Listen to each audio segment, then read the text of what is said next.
This program delves into the depths of the 1960s counterculture revolution, from a variety of historical and modern perspectives which have been debated for almost a century.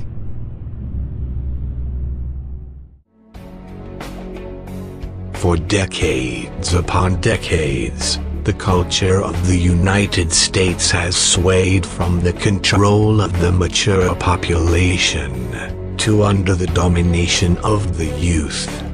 But could we see another cultural anti-establishment phenomenon, such as seen in the 1960s?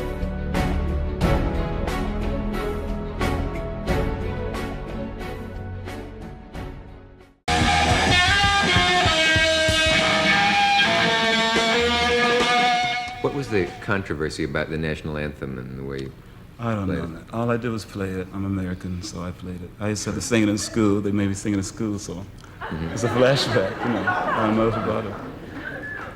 This man was in the 101st Airborne, so when you write your nasty letters in... Nasty letters? Wow, right. you really Well, trying hard. when you mention the national anthem and talk about playing it in any unorthodox way, you immediately get a guaranteed percentage of hate mail from people who say, how that's dare not unorthodox. anyone... That's not unorthodox. It isn't unorthodox? No. I thought it was beautiful. But then there you go. Jimi Hendrix, a cultural icon, highly renowned musical figure and backer of the anti-war movement, was just one of the many people the youth of the 1960s looked up to. Other figures such as Mick Jagger, Bob Dylan, Dean Martin, Paul McCartney and Woody Allen all contributed to the anti-war movement's growing success and influence among the young audience.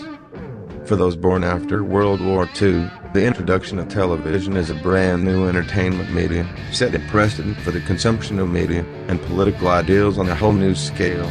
Further implementations of new technologies that change the lifestyles of young people throughout the United States can be seen in the radio enterprise and the creation of new wave cinemas that greatly altered the political thinking of America. Transitioning to today, the introduction of video games as a brand new entertainment media is almost identical to that of what was seen in the 1960s.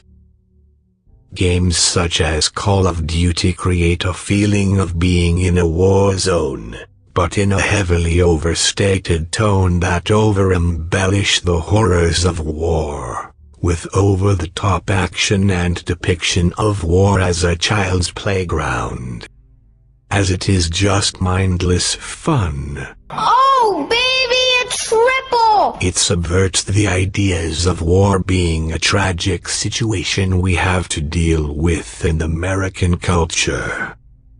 Although some games are made to put forward an anti-war message, the game mechanics completely contradict this message, such as in Spec Ops: The Line, where the player is forced to fire tear gas at civilians in order to continue on in the game and meant to understand the horrors of war.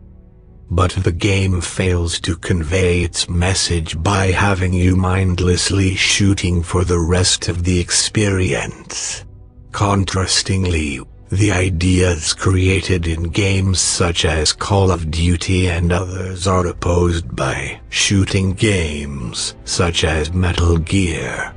In Metal Gear, the protagonist is urged to take down their enemies through non-lethal force.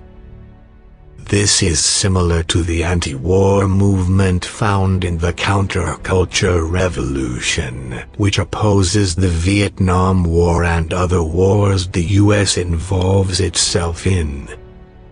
The similarities between the rise of video games today and the counterculture revolution of the 1960s aren't only found in the use of anti-war sentiments, but also in the push for civil rights and environmentalism.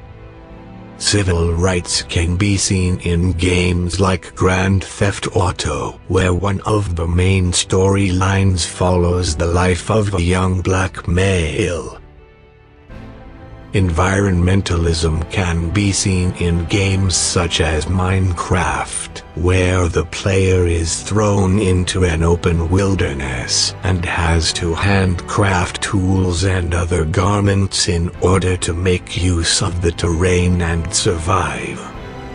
Furthermore, the rise of video games in a common American lifestyle today is largely similar to the counterculture revolution of the 1960s through the use of transmitting political topics to large audiences such as culture icons in the 60s did. *Mick*.